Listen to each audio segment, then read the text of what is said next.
Hello friends, I am Digvijay Singh. आज हम class 11th के फिजिक्स से chapter number 6 work energy and power को स्टार्ट करते हैं। इसमें सबसे पहले हम वर्क से डिस्कशन करेंगे। तो वर्क डेली लाइफ में और साइंस की लैंग्वेज में वर्क अलग अलग टर्म्स हो जाते हैं। डेली लाइफ में हम जैसे आपने अपने सिर पे कुछ बोझा रखा है और बोझा लेके चल रहे हैं, या आपके सर पर खड़े हुए हैं और बोझा ले रखा है या बैग ले रखा है, तो उस समय भी आपका बॉडी एग्जॉस्ट हो रही है। एग्जॉस्ट होते समय भी आपका एनर्जी लॉस हो रहा है, तो वहाँ पर देख रहे हैं आप वर्क हो रहा है, एक तरह से फिजिकल वर्क हो रहा है। बट साइंस के टर्म्स में अगर हम उसको क्वांटिटेटिव वर्क निकालें, उसका क्वांटिटी निकालें कि कितना वर्क हुआ, तो वो निकालना वहाँ पर प्रॉब्लमेटिक हो जाएगा, क्योंकि क्वांटिटेटिव वर्क निकालने के लिए हमको डिस्प्लेसमेंट चाहिए। जब तक बॉडी का डिस्प्लेसमेंट नहीं होगा, हम वर्क क्वांटिटेटिवली नहीं निकाल पाएंगे। तो या तो आपको डिस्प्लेस करना पड़ेगा बॉडी को।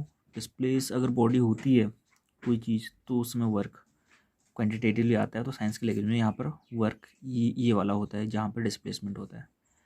तो हम यहाँ पर पढ़ते हैं। तो ये तो कुछ इसका क्या कहते हैं,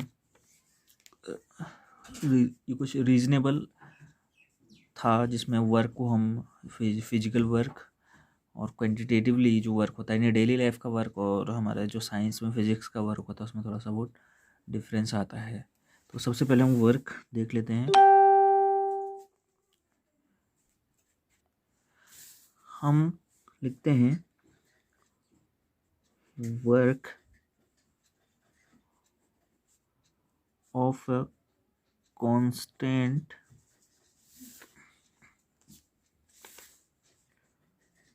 force on a body in rectilinear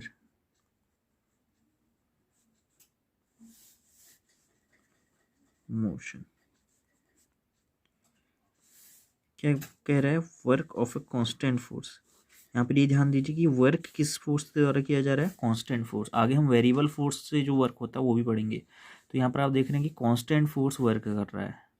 किस पर कर रहा है? एक बॉडी पर जो एक रेक्टिलिनियर मोशन में यानी कि स्ट्रेट लाइन में ट्रेवल कर रही है। तो हम उस वर्क को अभी यहाँ पर डिस्कस करेंगे जो एक कांस्टेंट फोर्स द्वारा लग रहा है। यानी कांस्टेंट फोर्स किसी बॉडी पर लग रहा है, अप्लाई हो रहा है, उससे जो वर्क निकल रहा है बॉडी पर, और वो बॉडी रेक्टिलिनियर मोशन कर रही है। तो यहाँ पर हम उस वर्क को डिस्कस करेंगे।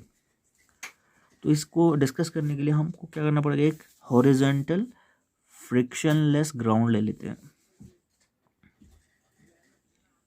हम एक ग्राउंड अज्यूम कर लेते हैं जो कि हॉरिजॉन्टल और फ्रिक्शनलेस है। कैसा ग्राउंड है ये?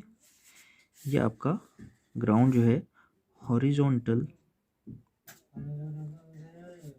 And frictionless. फ्रिक्शनलेस इसलिए अज्यूम कर रहे हैं हम यहाँ पे क्योंकि आपको पता है जब फ्रिक्शन होता है तो फ्रिक्शन का भी फोर्स अप्लाई हो जाता है। तो वहाँ से भी क्या होता है आपका, वो भी एक वर्क में कंपोनेंट, वो भी फोर्स क्या होता है वर्क में एक अपना कंपोनेंट, अपना एक इंक्लूडेशन वहाँ पर रोल प्ले करता है। तो हम यहाँ पर एक फ्रिक्शनलेस मान लेते हैं कि बॉडी हमारा डिस्प्लेस हो जाए। तो हम एक ब्लॉक मान लेते हैं। मान लो हमारे पास एक ब्लॉक है जिसका मास m है। इस ब्लॉक का मास हम m एज्यूम कर लेते हैं। इस ब्लॉक का मास को हम m एज्यूम कर लेते हैं। मान लो ये ब्लॉक का मास है m, स्मॉल m। तो हम क्या करते हैं, हम ब्लॉक के एक पॉइंट पर एक स्ट्रिंग को बांध लेते हैं, एक धागे को बांध लेते हैं, और इस धागे को हम इस तरह से पुल करते हैं इस डायरेक्शन में। अब जो धागे की पुल की डायरेक्शन होगी वही हमारी फोर्स की डायरेक्शन होगी। तो ये हमारा नेट फोर्स होगा जिससे हम इसको पुल करेंगे। तो इसको हम वेक्टर से दिखा लेते हैं क्योंकि फोर्स आपको पता है वेक्टर क्वांटिटी होती है, एक डायरेक्शन में अप्लाई होती है। तो इस डायरेक्शन में फोर्स अप्लाई हो रहा है। अब हम यहाँ पर देखें कि जब हम इस डायरेक्शन में फोर्स अप्लाई करेंगे, इस डायरेक्शन में फोर्स, तो बॉडी किधर को मूव करेगी? तो बॉडी को मूव करने के लिए डिस्प्लेसमेंट चाहिए। तो हम यहाँ पर देख लेते हैं कि यहाँ पर फोर्स का ये जो फोर्स है इसके दो कंपोनेंट यहाँ पर ब्रेक होंगे। पहला, एक तो वर्टिकल कंपोनेंट होगा इसका ऊपर की डायरेक्शन में, इसको हम एफ वाई डायरेक्शन में है तो एफ वाई से दिखा देते हैं। एक इसका हॉरिजॉन्टल कंपोनेंट होगा, इसको हम बोल देते हैं एफ एक्स। तो दो कंपोनेंट में हमने इसको ब्रेक कर लिया और हॉरिजॉन्टल कंपोनेंट के साथ इसने एंगल थीटा बनाया। अब इसमें हम देख लेते हैं कि ब्लॉक पर और कौन कौन सा फोर्स काम कर रहा है। आपको पता है ब्लॉक पर उसका एक वेट भी काम करता है। तो आपको पता है वेट क्या होता है, डाउनवर्ड डायरेक्शन में काम करता है। तो वेट डाउनवर्ड डायरेक्शन में, तो वेट क्या हो जाएगा, mg। ब्लॉक जिस सरफेस पे है, जिस ग्राउंड पर है, उस वो ग्राउंड भी क्या करता है, ब्लॉक के ऊपर एक नॉर्मल फोर्स रिएक्ट करता है जो अपवर्ड डायरेक्शन में होता है। तो नॉर्मल फोर्स हो जाएगा ओके। तो इतने तरह के फोर्स ब्लॉक पर काम कर रहे हैं। अब हमने क्या क्या किया यहाँ पर देखिए, अगर यहाँ पर ब्लॉक पर देखो कौन कौन से फोर्स वर्टिकल डायरेक्शन में काम कर रहे हैं। जो वर्टिकल डायरेक्शन में, एक तो वर्टिकल कंपोनेंट Fy, इसका नॉर्मल फोर्स N, और इसका वेट mg। तो ये वर्टिकल डायरेक्शन में लगने वाले फोर्सेस हैं, तीन तरह के। तो आपको पता है यहाँ पर कि जो वर्टिकल डायरेक्शन में फोर्स लगता है, यहाँ पर ये इनका डिस्प्लेसमेंट में कोई कंट्रीब्यूशन नहीं होगा, यानी इन फोर्सेस की वजह से बॉडी डिस्प्लेस नहीं होगी। कब तक डिस्प्लेस नहीं होगी, जब तक मान लो अगर आपका Fy ज़्यादा ना हो जाए। अगर Fy वाला कंपोनेंट ग्रेटर हो जाता है इसके वेट से, तो बॉडी ऊपर की ओर डिस्प्लेस कर जाएगी, यानी बॉडी ऊपर की ओर उड़ जाएगी ना उस समय, ऐसे ऊपर की ओर उड़ जाएगी, क्योंकि ये Fy। हम यहाँ पे कंडीशन क्या लेते हैं, अगर Fy कंपोनेंट ग्रेटर हो जाता है mg से, तो बॉडी ऊपर की ओर डिस्प्लेस हो जाएगी, ठीक है। बट यहाँ पर क्या है कि Fy, ये जो वर्टिकल कंपोनेंट है फोर्स का, वो लेस देन है वेट से। तो इसका मतलब ये वाला फोर्स तो कंट्रीब्यूशन नहीं कर रहा है डिस्प्लेसमेंट में। तो कौन सा फोर्स करेगा कंट्रीब्यूशन डिस्प्लेसमेंट में, इसका मतलब हमारे पास जो वर्टिकल कंपोनेंट Fy है, नॉर्मल रिएक्शन है, और जो वेट है बॉडी का, ये कोई कंट्रीब्यूशन नहीं कर रहे हैं। No contribution in displacement. ये डिस्प्लेसमेंट में कोई कंट्रीब्यूशन थोड़ा करेंगे, डिस्प्लेस थोड़ा होगी बॉडी इन फोर्स की वजह से। तो कौन से फोर्स की वजह से बॉडी डिस्प्लेस हो रही है, ये वाला हॉरिजॉन्टल फोर्स Fx। तो इस हॉरिजॉन्टल फोर्स की वजह से बॉडी डिस्प्लेस हो रही है, यानी जो बॉडी पर वर्क डन होगा बॉक्स पे, यानी इस ब्लॉक पर जो वर्क डन होगा, वो only and only by horizontal component, यानी जो हॉरिजॉन्टल कंपोनेंट है Fx फोर्स का, उस कंपोनेंट के द्वारा बॉडी पर वर्क डन होगा। इसका मामला है Fx is horizontal component of force. तो ये फोर्स का हॉरिजॉन्टल कंपोनेंट है जिसकी वजह से बॉडी डिस्प्लेस होगी, by which block is displaced, जिसकी वजह से ब्लॉक डिस्प्लेस्ड होगा। यहाँ पर एक नोट करने वाली बात यह है कि आपको पता है ये जो ब्लॉक है ये एक रिजिड है, रिजिड बॉडी है। ब्लॉक रिजिड बॉडी है, और रिजिड बॉडी में आपको पता है कि रिजिड बॉडी जो होती है बहुत सारे छोटे छोटे पार्टिकल से मिलकर बनी होती है। तो ये भी छोटे छोटे पार्टिकल से मिलकर बना होगा, और ये ट्रांसलेशन मोशन करेगा, यानी डिस्प्लेस होगा, तो ट्रांसलेशन मोशन होगा। तो डिस्प्लेसमेंट या इस ब्लॉक में जो हर एक पार्टिकल है उसका जो डिस्प्लेसमेंट होगा वो इक्वल होगा। हर एक पार्टिकल का, इस बॉडी में हर एक पार्टिकल का डिस्प्लेसमेंट इक्वल होना चाहिए। यानी मान लो जहाँ पर ये फोर्स लगा है इस पार्टिकल, मान लो जिस पॉइंट पर फोर्स हमने धागा बांधा था, ये पार्टिकल मान लो, तो इस पार्टिकल पर जो लग रहा है फोर्स, इसके द्वारा वो डिस्प्लेसमेंट हो रही है, यानी ये भी तो डिस्प्लेस होगा पार्टिकल, तो इसके साथ और पार्टिकल भी डिस्प्लेस होने की, रिजिड बॉडी है तो उनका डिस्प्लेसमेंट इक्वल ही होगा। मान लो बॉडी आगे डिस्प्लेस हो जाती है, यहाँ डिस्प्लेस हो जाती बॉडी, तो देखो ये पार्टिकल यहाँ पर इतना डिस्प्लेसमेंट हो गया पार्टिकल का इस तरह से, तो ये इस डिस्प्लेसमेंट को हम डेल्टा एक्स बोल लेते हैं, इसको हम बोल लेते हैं डेल्टा एक्स। तो ये पार्टिकल का डिस्प्लेसमेंट हो गया इस तरीके से। तो ये रिजिड बॉडी है, रिजिड बॉडी पर जो हर एक पार्टिकल है उस हर एक पार्टिकल डिस्प्लेसमेंट भी इक्वल होगा। उस पार्टिकल भी जिस पार्टिकल पर फोर्स भी अप्लाई हो रहा है वो भी इसका भी डिस्प्लेसमेंट इक्वल होगा इसका, ठीक है। और जिस पॉइंट पर ये फोर्स लग रहा है ना, इस पॉइंट को बोलते हैं, इस पॉइंट को बोला जाता है application, point of application of force, point of application of force. तो इसको हम P से डिनोट कर सकते हैं यहाँ पर, point of application of force. यहाँ पे P है, यह है पॉइंट ऑफ एप्लीकेशन,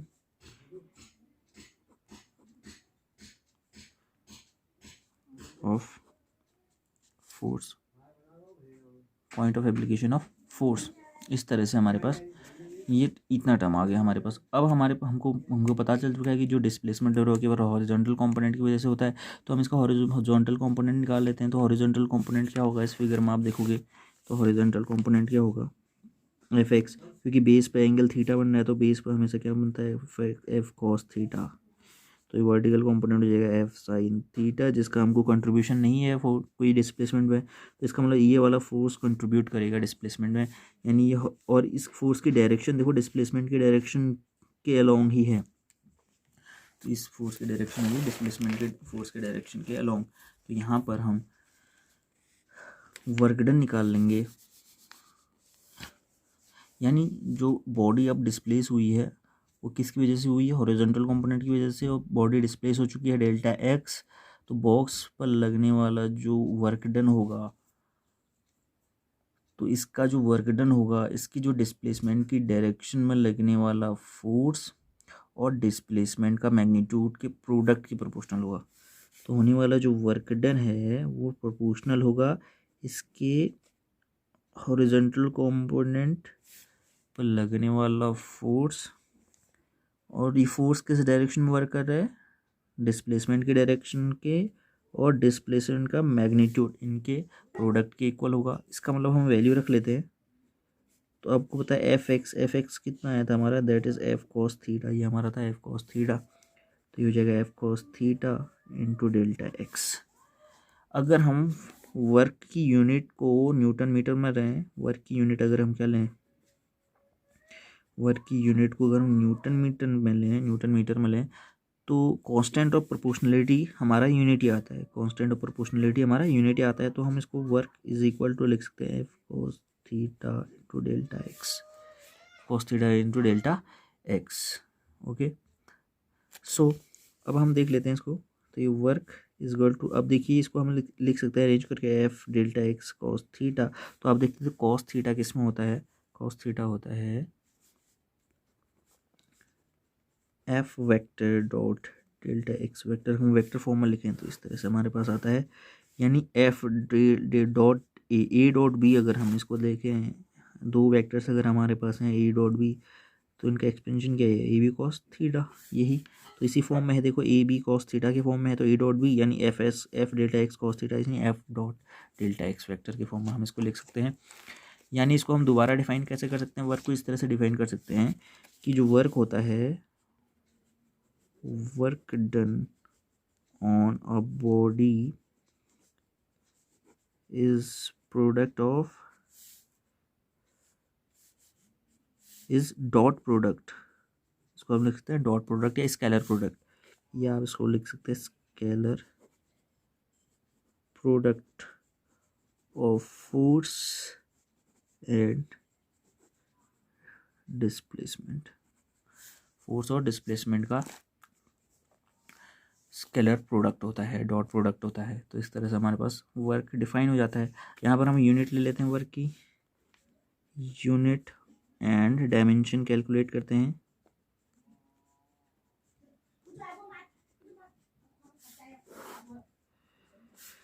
तो यहाँ अगर हम यूनिट की बात करें तो एसआई यूनिट ऑफ वर्क हमारे पास आता है जूल, जे ओ यू एल ई, जूल। इसको हम जे लेटर से डिफाइन करते हैं। जूल जो यूनिट पड़ी है famous scientist James Prescott joule के ऑनर में इसका नाम रखा गया है। जो साइंटिस्ट का नाम याद रख लेना, जेम्स प्रेस्कॉट जूल, इनके ऑनर में इसका नाम जूल रखा गया है, यूनिट का नाम। तो हम देखते हैं कि अगर वर्क डन हमारा 1 जूल है, फोर्स 1 न्यूटन का लग रहा है, और डिस्प्लेसमेंट 1 मीटर है, तो हमारे पास आता है 1 joule is equal to 1 newton metre. 1 joule is equal to 1 newton metre. इसी तरह से तो 1 जूल को हम कैसे डिफाइन कर सकते हैं, 1 joule is defined as if the 1 newton of force is applied on a body and it's displaced by 1 metre, so 1 joule of work is done on that body. तो ये 1 जूल को define कर सकते हैं हम।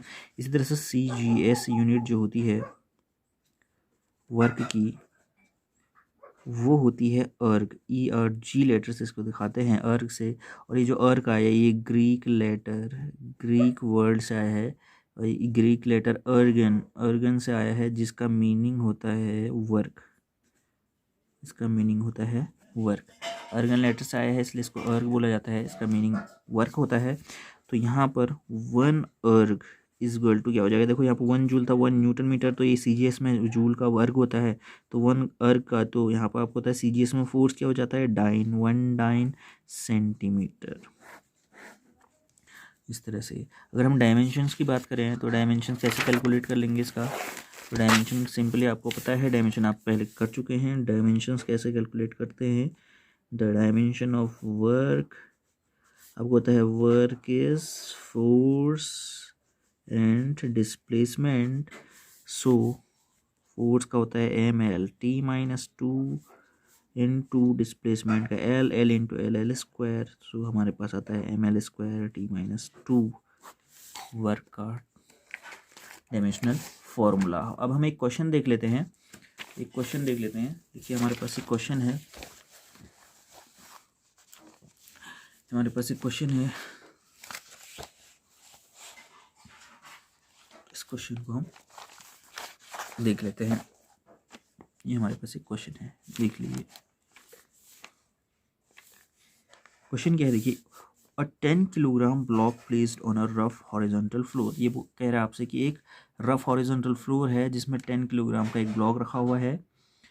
Is being pulled bye a constant force. देखिए क्या कह रहा है, कांस्टेंट फोर्स कह रहा है। अभी हम वेरिएबल फोर्स पर नहीं आए हैं, वेरिएबल फोर्स पर उनके वाले टॉपिक को पढ़ेंगे। कांस्टेंट फोर्स से 50 न्यूटन का वर्क लग रहा है, सॉरी 50 न्यूटन का फोर्स लग रहा है। कोफिशिएंट ऑफ काइनेटिक फ्रिक्शन आपको दे रखा है between the block and floor. उस ब्लॉक और फ्लोर के बीच का जो कोफिशिएंट ऑफ काइनेटिक फ्रिक्शन है, जिसको म्यू के से डिफाइन करते हैं, वो 0.4 दे रखा है हमें। हमसे कहा गया है कि find work done by each individual force acting on the block.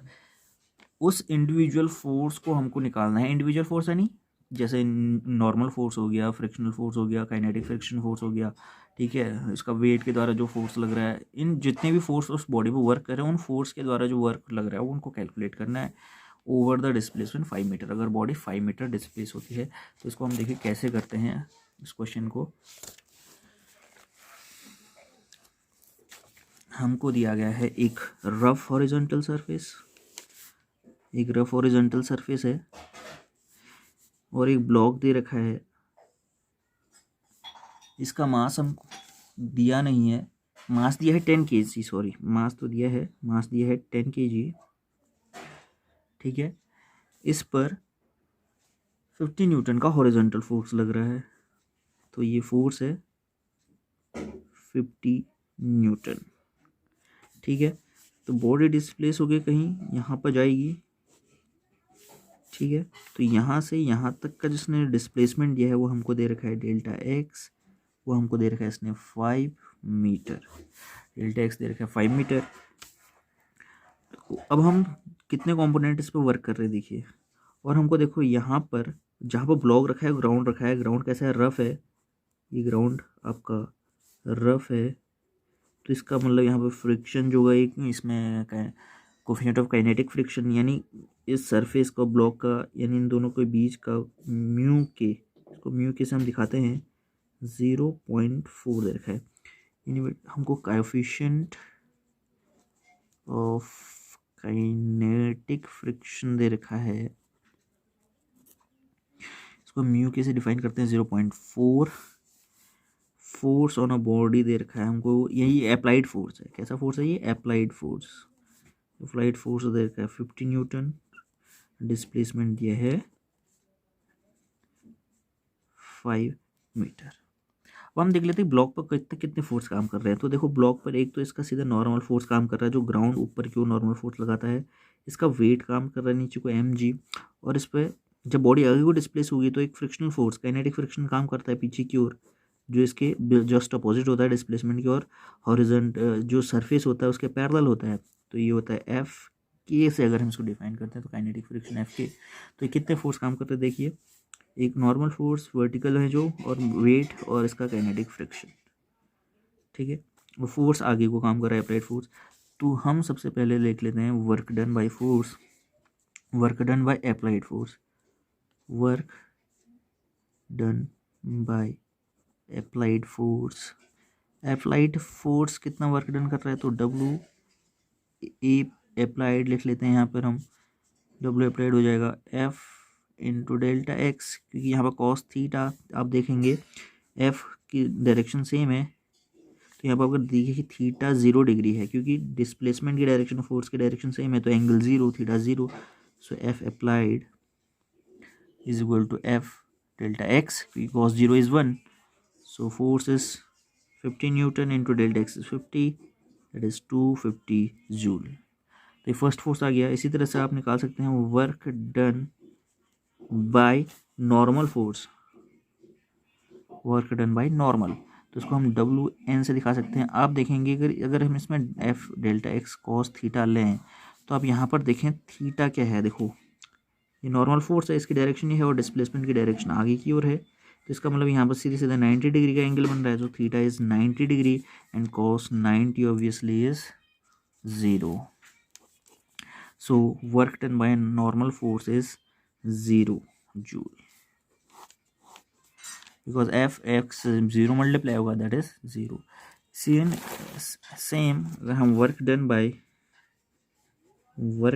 By weight of body, weight of body, तो आप देखें वेट ऑफ बॉडी, इसको हम डब्ल्यू जी से लिख लेते हैं, वेट ऑफ बॉडी क्या हो जाएगा, F delta x cos theta, here theta is also 90 degree. Theta की बात करें तो देखिए थीटा क्या है, देखो एम जी नीचे की ओर है, डिस्प्लेसमेंट आगे की ओर है, again theta angle 90 degree, 90 degree, so cos 90 is 0, so cos 90 is 0, so w by weight, work done by weight is 0 joule.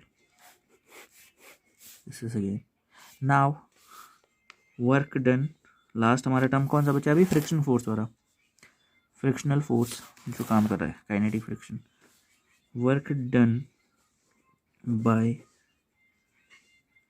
Frictional force क्या हो जाएगा, डब्ल्यू इज इक्वल टू यहाँ पर एफ के ले लेते हैं हम, डेल्टा एक्स कॉस थीटा, अगर आप यहाँ पर ध्यान दें थीटा है 180 डिग्री, बिकॉज देखिए ये है फोर्स की डायरेक्शन और आगे को है डिस्प्लेसमेंट की डायरेक्शन, काइनेटिक फ्रिक्शन पीछे की ओर लग रहा है, डिस्प्लेसमेंट आगे की ओर हो रहा है, तो कितना डिग्री का एंगल बन रहा है, सिंपली 180 डिग्री बन रहा है, और ये दोनों की बिल्कुल अपोजिट है फोर्स, तो यहाँ माइनस होना ऑब्वियसली बात है, so cos 180 is minus, cos 180 is -1, तो यहाँ पर हम लिख लेते हैं work done bye frictional force, इसको डब्ल्यू एफ से दिखा लेते हैं, तो एफ के सबसे पहले तो आपको एफ के delta x cos 180 degree, cos 180 degree -1, so definitely minus F के डेल्टा एक्स, सिंस आपको पता है एफ के कैसे फ्रिक्शनल फोर्स कैसे निकालते थे हम पहले क्लास, अगर हमने पहले चैप्टर्स में देखा होगा, तो हमने म्यू के इंटू एन करके ये फॉर्मूला होता था हमारे पास, तो हम निकाल देते हैं इसको, minus mu k into N into delta x, so हमारे पास आ जाता है mu k is 0.4 N, normal reaction, normal कैसे निकालेंगे, देखिए यहाँ पर देखिए नॉर्मल जस्ट इक्वल हो जाएगा वेट एम जी के, सिंस यहाँ पर हम लिख सकते हैं normal is m g, this is normal is m की वैल्यू है 10, जी की वैल्यू को हम यहाँ पर 10 रख लेते हैं, तो 100 न्यूटन निकल आता है हमारे पास नॉर्मल, तो यहाँ पर आ जाता है 100 इंटू डेल्टा एक्स की वैल्यू 5, सो वर्क डन है, फोर्स इज दिस इज 40, 45 जा 200 joule, work done bye kinetic friction. तो हर तरह के वर्क डन आगे हमने देखा, नॉर्मल ने 0 वर्क किया है, जो परपेंडिकुलर वर्क है वो 0, जो परपेंडिकुलर फोर्स लग रहा है उससे जो है डिस्प्लेसमेंट 90 डिग्री बना है, तो परपेंडिकुलर फोर्स द्वारा जो वर्क होगा वो 0 होगा, तो नॉर्मल फोर्स द्वारा 0 हो रहा है, वेट से 0 हो रहा है, अप्लाइड फोर्स द्वारा 50 इंटू 5 कर लिया, और पीछे बैकवर्ड जो जा रहा है प्लस नेगेटिव डायरेक्शन में है, तो माइनस में ले लिया हमने, तो इस क्वेश्चन को इस तरह से हम करेंगे। इसी तरह से हम एक क्वेश्चन और देखते हैं अगला,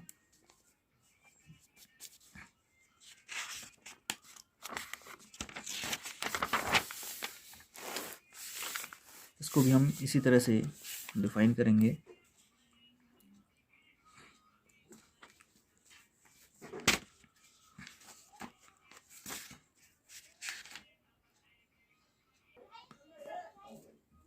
एक क्वेश्चन और है हमारे पास। अ 10 kg block placed on a rough horizontal floor.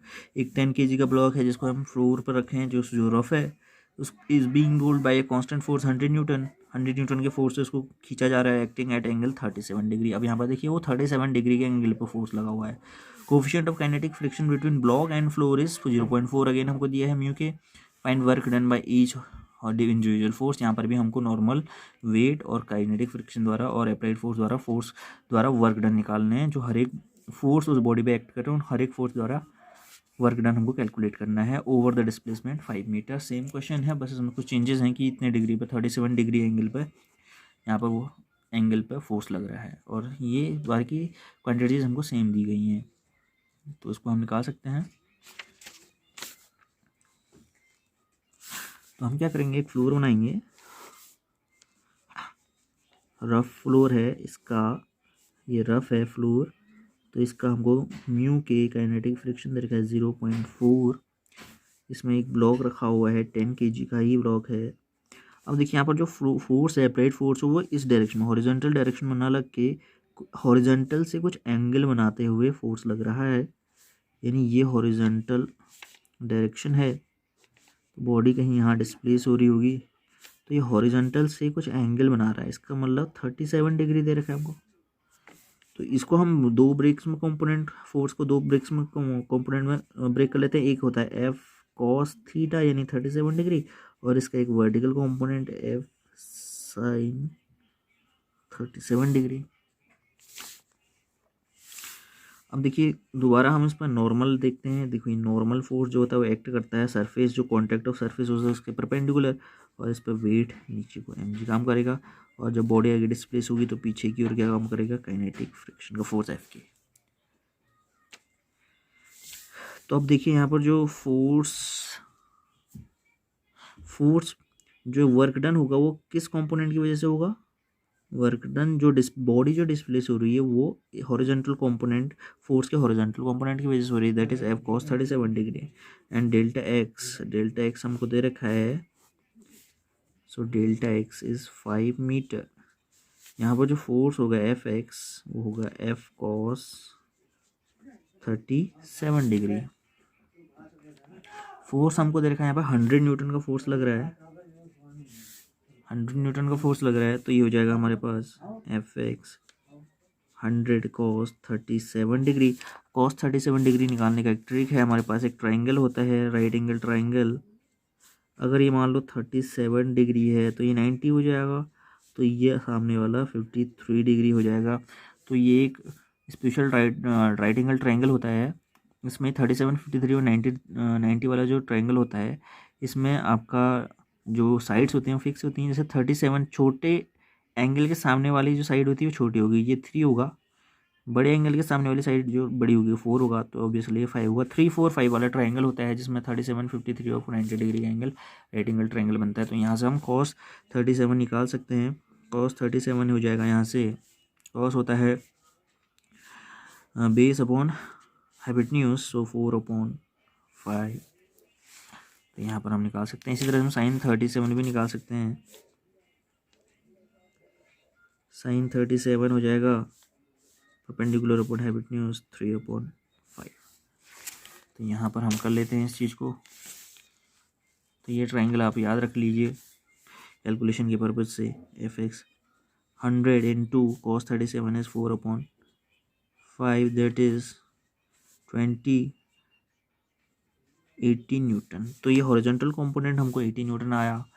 तो हम इसको work done bye horizontal component लिख लेते हैं। Work done bye horizontal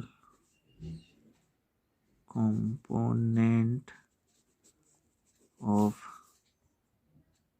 force क्या हो जाएगा, एफ एक्स डेल्टा एक्स। ठीक है, तो यहाँ पर हम एफ कॉस 37 डेल्टा एक्स आ जाएगा। वो एफ कॉस 37 में पहले से 80, सो 80 इंटू डेल्टा एक्स 5,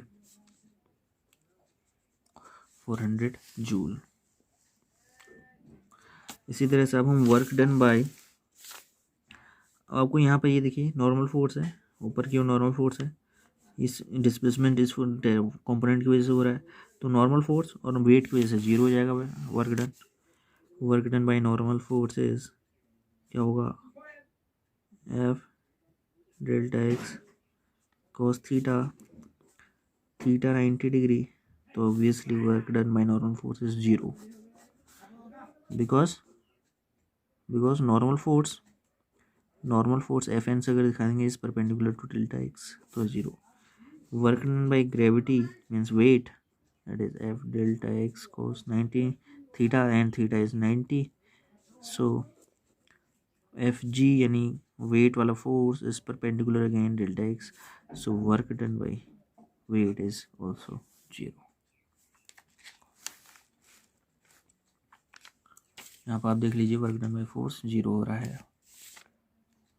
और यहाँ पर जो वर्टिकल कंपोनेंट है इस वाले से भी फोर्स जीरो होगा. Work done by vertical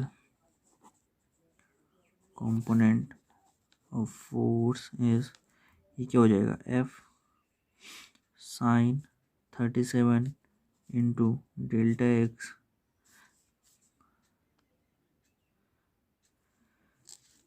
sin 37 into delta x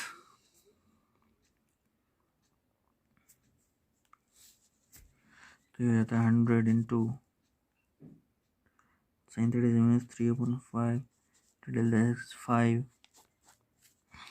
but हमें देखिए यहाँ परपेंडिकुलर है, यहाँ पर ये परपेंडिकुलर है, तो ये cos 90 और आ जाएगा, यहाँ पे ज़ीरो हो जाएगा, तो ये हो जाएगा 100 इंटू 3 इंटू ज़ीरो. इसी तरह से work done bye kinetic friction,